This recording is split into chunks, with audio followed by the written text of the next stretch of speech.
শুভ সকাল বন্ধুরা, তোমরা সবাই কেমন আছো? আশা করি ভালো আছো। আর আমি কিন্তু ভীষণ ভালো আছি। তো আজকে ভিডিওটা এখন থেকে শুরু করে দিচ্ছি।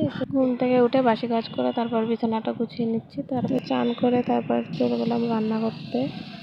তো আজকে অনেক কিছু রান্না হবে। তো আজকে এখন রান্না হচ্ছে সর্ষে পটল। পটলটা একটু ভাজা ভাজা করে তারপর বাটা মশলাটা দিয়ে দিলাম। এখন বাটা মশলাটাও আর পটলটা একটু ভাজা ভাজা করে নেব। বাড়িতে এসেছে অতিথি, তাই এসব আয়োজন। তো আমি জানি না কতটা ভালো করতে পারবো, তো চেষ্টা করবো ভালো করার।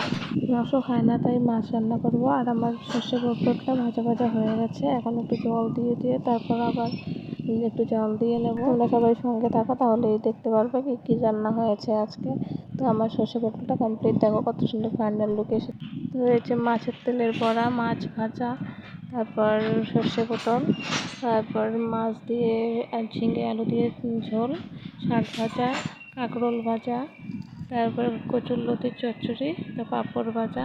এখন ভাতটা বেড়ে নেবো। আমার ভাতটা বাড়া হয়ে গেছে। তারপর থালটা এখন সাজিয়ে নেবো। শাক ভাজা দিয়ে দিয়েছি, কাঁকরোল ভাজা, তারপর মাছের তেলের বড়া, তারপর কচুরলতির চচ্চড়ি, তারপর পাঁপড় ভাজা। তারপর জায়গা হচ্ছিল না, তারপর একটু জায়গা করে নিলাম। তারপর এখন দিয়ে দেবো সর্ষে পটল। এখন মাছের ঝোলটা বেড়ে নেবো। তো যে আমার মাছের ঝোলটা বেড়ে নিচ্ছি। তো আজকের ভিডিও এই পর্যন্তই। ভালো লাগলে লাইক কমেন্ট শেয়ার করো। টাটা।